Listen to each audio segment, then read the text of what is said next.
My sister-in-law is a self-proclaimed baby wife. She insists on eating from a toddler's bowl, demands purple pediatric needles for shots, and even uses the tiniest 190mm panty liners for her period, because she's so small. On my 22nd birthday, I was wearing exquisite full makeup. Suddenly, she grabbed my head and violently smashed my face into the cake my brother bought. A decoration in the cake ruptured my eyeball instantly. While I screamed in agony, she hid behind my brother. Using that sickeningly sweet, cutesy voice, Baby didn't do it on purpose. Baby just wanted to play a prank on her.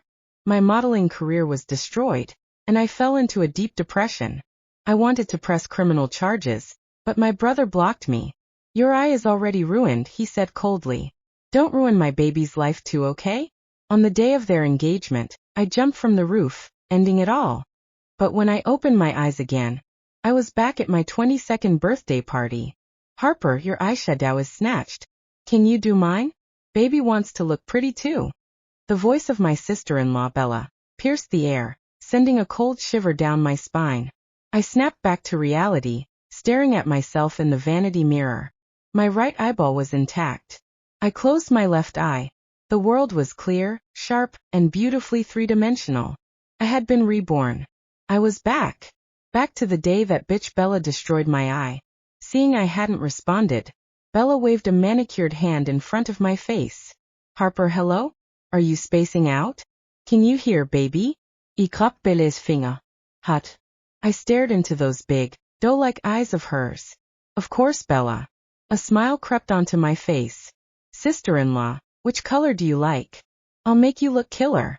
Bella clapped her hands, bouncing on her heels. Harper, aren't my eyes huge, like a doll? Can you give me a cut crease like full glam? I didn't answer. I just silently picked up the eyeshadow palette and a sharp brush. Bella, oblivious as ever, closed her eyes, waiting to be pampered. As the brush swept over her eyelid, raw adrenaline pumped through me. I wanted to jam the handle straight down into her socket. I wanted to pop her eye like a grape. But I stopped. If I blinded Bella now, without cause, my brother Justin wouldn't let me live. In my past life, he blocked me from pressing charges against her. But if she were the victim, if she wanted to send me to jail, Justin would throw me under the bus without blinking. Besides, next year Justin is slated to take over the entire Sterling family empire. Once Bella sits on the throne as the CEO's wife, my life would be a living hell anyway. So, how do I get my revenge? Looking at Bella's face, a face that made me want to vomit, I suddenly remembered an old, archaic rule of the Sterling family trust. Unless the male heirs are proven incompetent, female descendants cannot inherit the family business. Actually, I never wanted to be a model. That was the only path allowed for me in my past life. When I was applying for colleges, Dad rejected my application for business administration at Wharton. He said, you don't need to learn that boring stuff. The company goes to Justin. As long as you don't shame the family, your brother will ensure you're wealthy forever. Live how you want. Sweetheart, pick something easier. Music, art, drama. Don't girls love that stuff? I had pushed back, handing the application to him again. But Dad, my grades are better than Justin's. Why are you only grooming him? Is it because I'm a girl? Dad cut me off, the classic patriarch. It's because Mom and I want Justin to protect you. Business is a battlefield.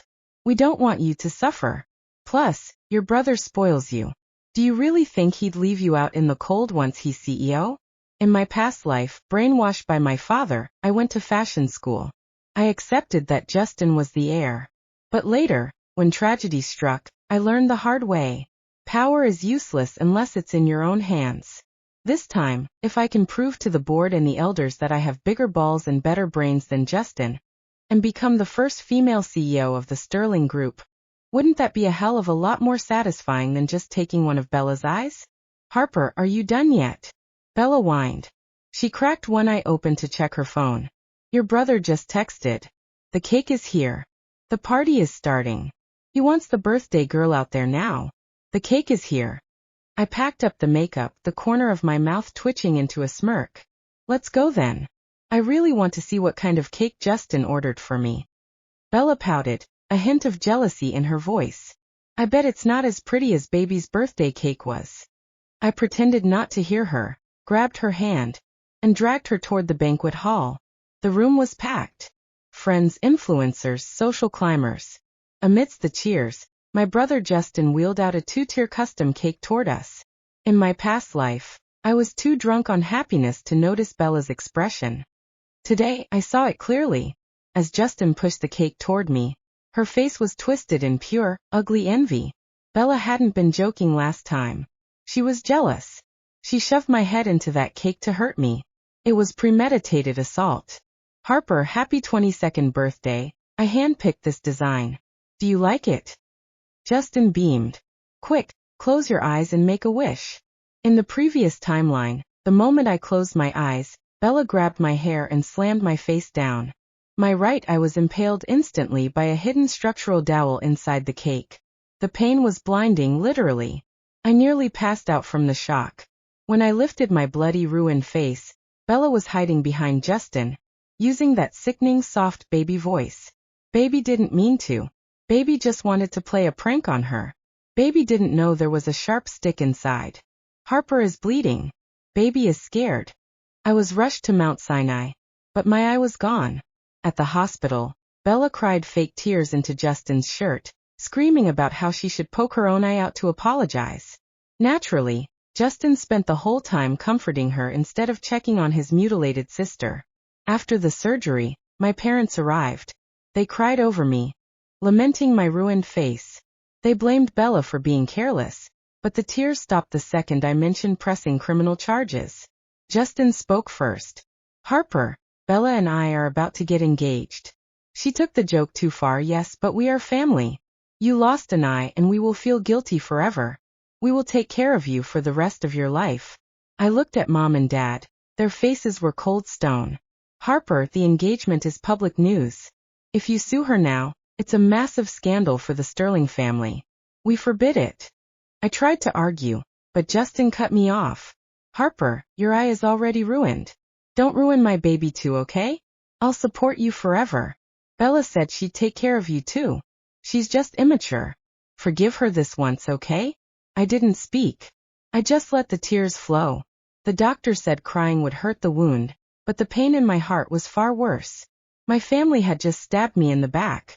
Disfigured, my modeling career vanished. I spiraled into severe depression.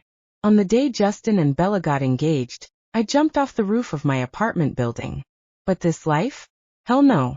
I looked at the beautiful cake and smiled sweetly. Bella, I remember your birthday is coming up too. Why don't we make a wish together? Bella looked surprised but didn't refuse the spotlight. Justin started the happy birthday song. As the crowd sang, Bella and I both closed our eyes. 1 second later, I snapped my eyes open.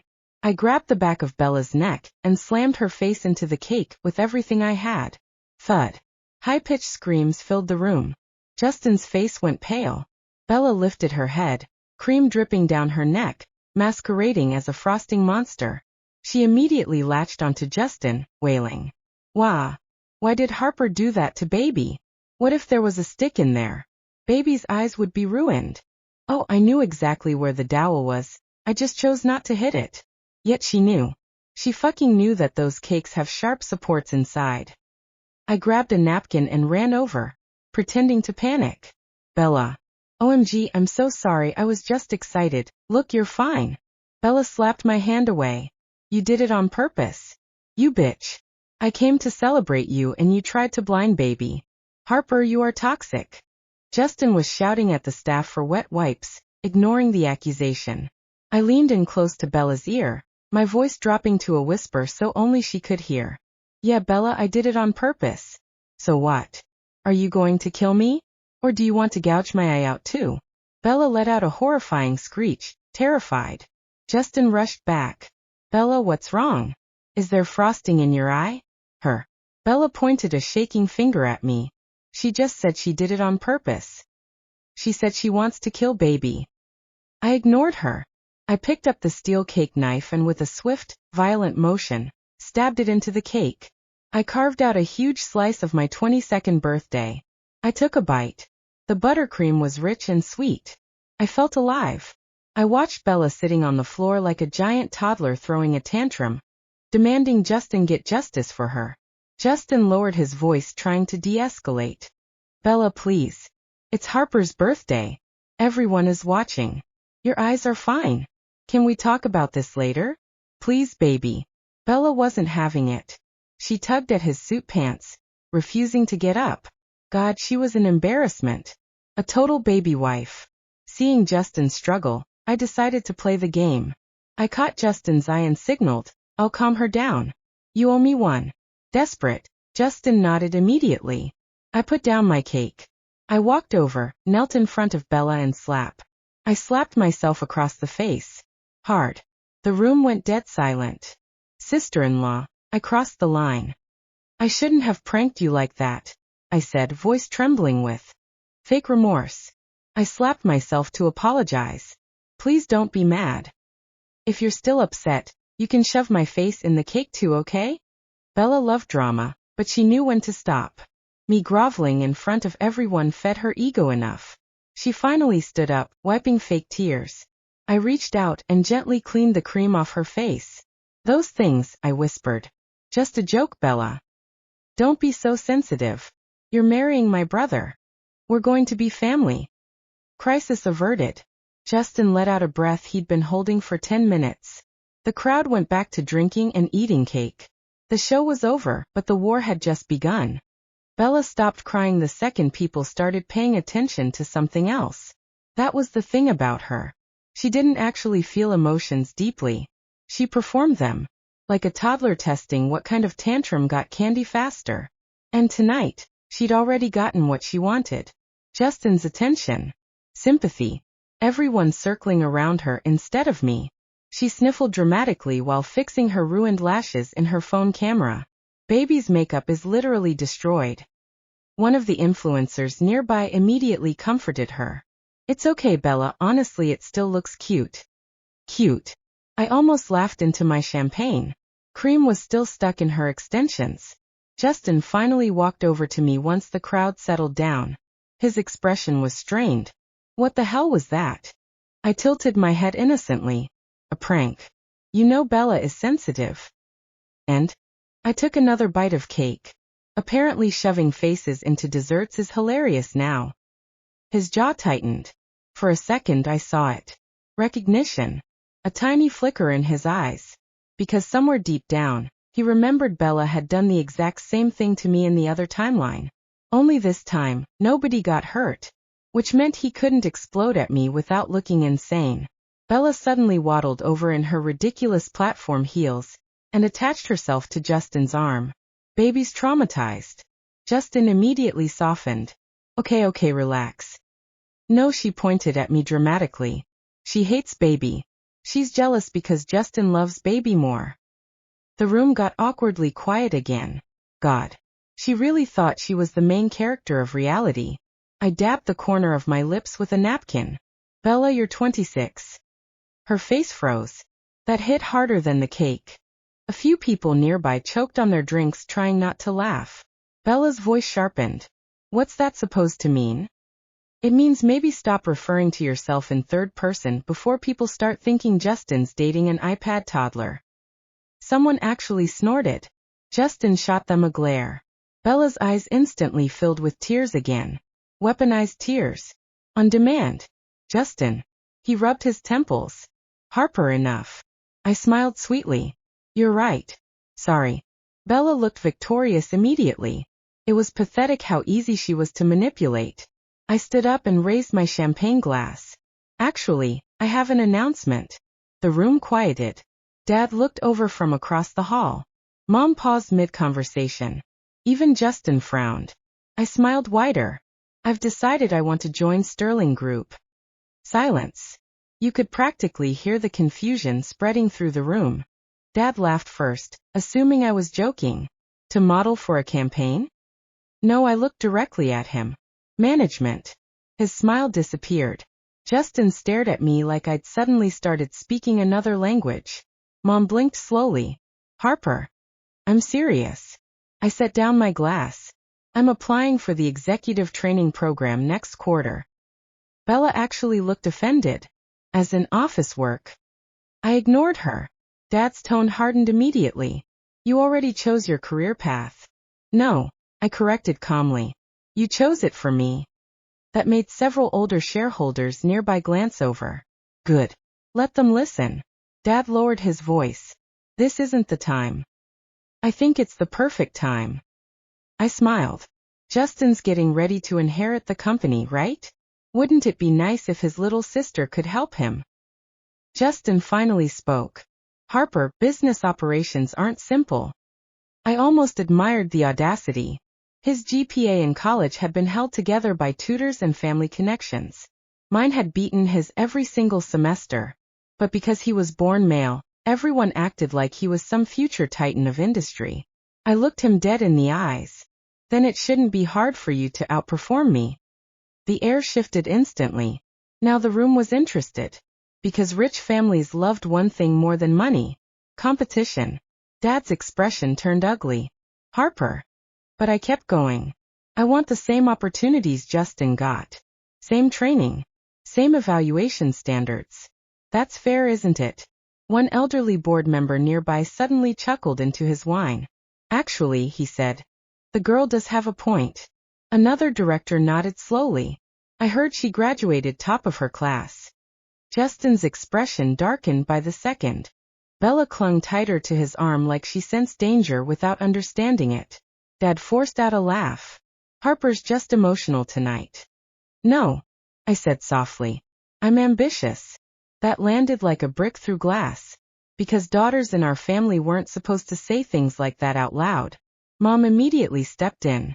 Sweetheart, nobody's saying you can't work at the company someday, but executive leadership. Why not? Nobody answered. Because there was no answer that didn't sound disgusting when spoken aloud. Bella suddenly interrupted with a pout. But if Harper starts working all the time, who's gonna do girls' trips with baby? I looked at her. Then at Justin. Then at the crowd. And smiled. You should worry less about girls' trips and more about learning basic emotional regulation before becoming the future CEO's wife. Bella's face went scarlet. Justin snapped immediately. Harper. There it is, I said lightly. That tone. What tone? The one where you defend her no matter how embarrassing she acts. Bella started fake crying again. Unbelievable. Dad looked furious now. Enough. Both of you. But I wasn't done. Not even close. Because for the first time in both my lives, I finally understood something. My family didn't love Justin because he was smarter. They loved him because he was useful to the system they believed in. A son inherited. A daughter decorated. That was it. And if I wanted power, nobody was going to hand it to me politely. I would have to take it piece by piece until there was nothing left for Justin to stand on. Bella sniffled loudly. Baby suddenly feels dizzy. Justin instantly guided her toward a chair. I watched him fuss over her ruined makeup like she'd survived a natural disaster. Then I picked up another slice of cake. Slowly. Deliberately. And while Bella cried and Justin comforted her and my parents worried about appearances, I stood there smiling to myself. Because this time, I wasn't the girl bleeding on the floor. This time, I was the problem. The first crack appeared 3 weeks later. It was small. Embarrassingly small. Exactly the kind of mistake someone like Justin should never make. Which made it perfect.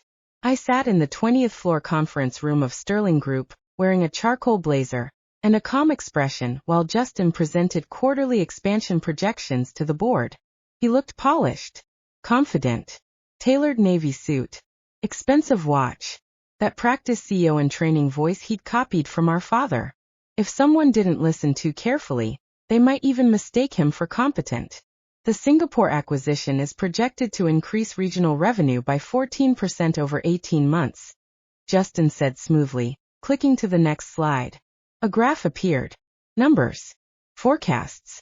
Projected returns. Around the table, several board members nodded. I kept flipping through the printed report in front of me. Then I smiled. There it was. Page 43. I almost felt disappointed at how easy it had been. Justin had copied an internal projection model, without updating the currency conversion figures after the exchange fluctuation 2 weeks earlier, meaning the projected profit margin was inflated by almost $11 million. $11 million. Not catastrophic, but humiliating. Especially because I knew exactly why it happened. He hadn't checked the report himself. He delegated it to assistants while spending half the week babysitting Bella's latest emotional crisis. Yesterday, she'd apparently cried for 2 hours because a spa receptionist called her ma'am instead of princess. I waited patiently while Justin finished talking. Dad sat at the head of the table looking pleased. That expression almost made me nostalgic. He used to look at me like that too when I was little, before I grew up into the wrong gender. Excellent work, one director said. Justin smiled modestly. Thank you. Then I finally spoke. Sorry, I said lightly, flipping another page. Can you explain the currency basis for this projection? Justin glanced at me, mildly annoyed. The standard regional conversion rate. I tilted my head. From before or after the revised Singapore Valuation Index? Silence. Tiny, but noticeable. Justin's expression flickered. Dad looked up immediately. I continued pleasantly. Because if these numbers were calculated before the adjustment, the projected gain wouldn't be 14%. I slid the paper slightly forward. It would be closer to 8. Now the room was completely silent. Justin grabbed the report from the table. His eyes scanned the figures. Once, twice, then harder. I watched the exact moment panic hit him. Beautiful. One of the senior board members held out a hand. Let me see that. The papers changed hands. Another director frowned almost instantly. These conversion rates are outdated. Dad's face darkened. Justin recovered fast. It's a minor clerical oversight. An $11 million oversight, someone corrected. The atmosphere shifted immediately. Not dramatically. Quietly. Which was worse.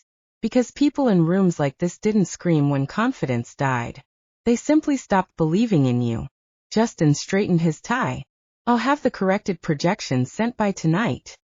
Dad spoke for the first time in 10 minutes. Coldly. You should have checked them before presenting. The room went still. Justin looked stunned. Dad almost never corrected him publicly. I lowered my eyes to hide my smile. There it was. The first fracture.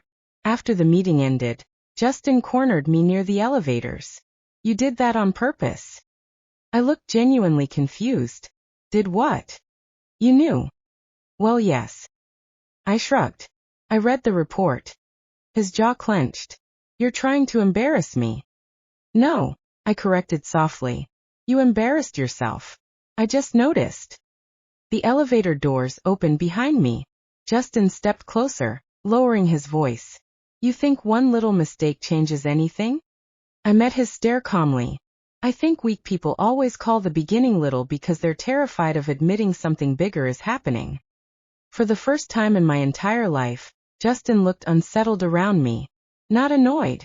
Not protective. Threatened. Good. The elevator doors closed between us. And upstairs, in another conference room, I could already hear the board members discussing me. Not the family daughter. Not the model. Not decoration. Competition. Exactly what I wanted. Meanwhile, Bella was downstairs in the lobby loudly crying at the receptionist because the company ID photo made her look mature. The receptionist looked seconds away from quitting. Bella stomped her tiny heel. Baby's face is small. Why would you use that angle? I walked past her without stopping. She immediately turned toward me. Harper, tell them baby's prettier in real life. The poor receptionist looked desperate. I glanced at Bella's ID photo. Then at her. Then smiled. It's actually very accurate. Bella's mouth fell open. The receptionist choked, trying not to laugh. I kept walking. Behind me, Bella started shrieking. And somewhere upstairs, Justin was still staring at those numbers, realizing, maybe for the first time in his life, that I was no longer standing behind him. I was coming for his seat. By the time the second mistake surfaced, people had stopped calling it bad luck. By the third, they started calling it a pattern. Justin hated that word. Pattern meant weakness. Weakness meant doubt. And doubt spread through a company faster than fire through gasoline. Especially in a family empire. Especially when shareholders smelled blood. 6 months after my birthday party, Sterling Group held its annual leadership summit at the Grand Meridian Hotel. 300 executives, investors, board members, press. Every major division head in attendance. And Justin was supposed to deliver the keynote presentation announcing Sterling's massive luxury tech merger. The deal our father had spent 2 years building. The deal Justin was supposed to inherit triumphantly. Instead, he walked into the ballroom already exhausted because Bella had thrown a screaming fit at 4 in the morning after discovering a faint line near her mouth. A smile line. A microscopic one. She cried so hard she threw up. Then she demanded Justin cancel the summit to comfort her, because she was aging from stress. 26 years old. Crying over skin moving like skin. I almost admired the commitment to insanity. By noon, Bella had posted 3 passive-aggressive stories online. Some girls get flowers. Baby gets abandonment. Men only care about work. Maybe baby should disappear. The comments exploded instantly. Half her followers babed her. The other half mocked her openly now, because people were getting tired of the act. Especially after one unfortunate livestream, where Bella accidentally forgot to use the baby voice for 3 whole minutes while yelling at hotel staff. That clip spread everywhere. The internet called it the factory reset. Even worse, someone compiled old footage showing Bella switching voices, depending on who she talked to. Cute toddler voice for men. Normal adult voice for women. Shrill screaming for employees. The memes were brutal. Battery low. Baby voice disabled. Software malfunction. Build a wife glitch compilation. She tried crying on camera afterward, but people just laughed harder. Justin's reputation dropped with hers. Because the future CEO looked less like a powerful businessman, and more like an exhausted daycare employee. And then came the summit. I still remember the exact moment everything broke. Justin stood on stage under the massive Sterling Group logo while cameras flashed. Dad sat in the front row beside investors. I sat 3 seats away from him in a white tailored suit, legs crossed calmly. Justin started speaking. Sterling Group's future has never looked brighter. Then his phone rang. Once. He ignored it. Then again. Again. Again. The audience started shifting awkwardly. Justin finally silenced it. 30 seconds later, another call came through. Then another. His composure cracked slightly. Dad's expression darkened. Justin pushed through the presentation faster, clearly distracted. Then the ballroom doors burst open. Bella stormed inside wearing fuzzy pink slippers and oversized sunglasses. Actual slippers. At a corporate summit. In front of investors managing billions. Oh my God, someone whispered behind me. Bella ripped off her sunglasses dramatically, mascara streaked down her face. Justin. The entire ballroom froze. Justin looked like his soul left his body. Bella marched straight toward the stage. You blocked baby's number. Cameras instantly turned toward her. Flash. Flash. Flash. Justin hissed under his breath. What are you doing? You left me alone while I was having a panic attack. You couldn't handle one morning without attention? He snapped quietly. Dead silence. Bella froze. So did everyone else. Because Justin had finally said it. Out loud. Her lips trembled instantly. You think baby is annoying now? Justin realized his mistake immediately. Bella. You promised you'd never talk to me like everyone else. She started sobbing loudly. Not cute crying anymore. Ugly crying. Real crying. The kind where snot gets involved. Investors stared in horror. One elderly board member literally removed his glasses like he couldn't believe what he was witnessing. Dad looked ready to have a stroke. And then Bella detonated the final bomb. You said Harper ruined everything because you were happier before she started competing with you. The ballroom exploded into whispers. Justin went white. I stayed perfectly still. Interesting. Very interesting. Bella pointed at me hysterically. You said she's trying to steal your company. There it was. The thing powerful families feared most. Public exposure. Not scandals. Not affairs. Weakness. Justin jumped off the stage immediately, trying to shut her up. Bella stopped talking. But she yanked her arm away violently. No. You said once you become CEO, Harper won't matter anymore anyway. Every executive in that room heard it. Every investor. Every reporter. Every board member. And worst of all, Dad. Justin looked genuinely panicked now. Not irritated. Not angry. Terrified. Because he finally understood. This wasn't a private family mess anymore. This was corporate suicide. The future CEO of Sterling Group now looked emotional, unstable, distracted, and incapable of controlling either his personal life or public image. And the board hated instability more than anything. Bella kept crying louder. You said your sister should have just stayed a model. Justin grabbed her shoulders harshly. Enough. The ballroom went silent again. Bella stared at him in shock. Justin had never raised his voice at her publicly before. Her expression twisted instantly. Then she slapped him. Hard. The sound echoed through the ballroom. Somebody actually gasped. Justin stood there frozen while cameras flashed like machine gun fire. Bella burst into tears again and ran out of the ballroom screaming. Baby hates you. Absolute destruction. Pure destruction. Dad stood slowly. His face was gray with rage. Meeting adjourned. Nobody moved for a second. Then chaos erupted instantly. Executives whispering. Investors leaving. Phones out everywhere. News alerts already exploding online. I watched Justin standing alone near the stage while the empire built around him started cracking apart in real time. And for the first time in both my lives, nobody rushed to save him. Not Dad. Not Mom. Not Bella. Nobody.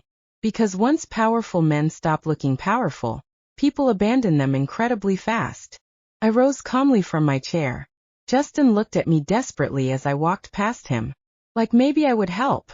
Like maybe I was still his little sister. I stopped beside him, then leaned close enough for only him to hear. You should have protected your family better, Justin. His face crumpled slightly. Just slightly. But enough. Then I walked past him toward the investors already waiting to speak with me instead. The official announcement came 11 months later. Due to concerns regarding executive stability and shareholder confidence, the board has elected to appoint Harper Sterling as interim chief operating officer effective immediately. Interim. Such a polite little word. The board used it to soften humiliation. Everyone knew what it really meant. Justin was finished. Not publicly, of course. Families like ours didn't publicly execute their heirs. They slowly removed them from power, while smiling for magazines. Dad fought it at first. Hard. But even he couldn't ignore the numbers anymore. Under my management, Sterling Group's international division had surged past projections 3 consecutive quarters. I stabilized the Singapore acquisition, restructured 2 failing subsidiaries, negotiated a luxury tech partnership Justin had nearly destroyed after accidentally leaking confidential projections during one of Bella's livestream meltdowns. Apparently discussing acquisition details beside a woman filming baby's bedtime skincare routine was considered bad business practice. Who knew? Meanwhile, Justin kept deteriorating. Bella wasn't helping. She became obsessed with proving she was still loved. Every week brought a new crisis. Crying because paparazzi called her the CEO's clingy wife. Throwing a glass vase at Justin because he answered emails during dinner. Locking herself in the bathroom, threatening to run away forever because he forgot their 7-month anniversary. 7 months. Not years. Months. And Justin looked exhausted all the time now. Gray around the eyes. Short-tempered. Paranoid. He started drinking more. Missing meetings.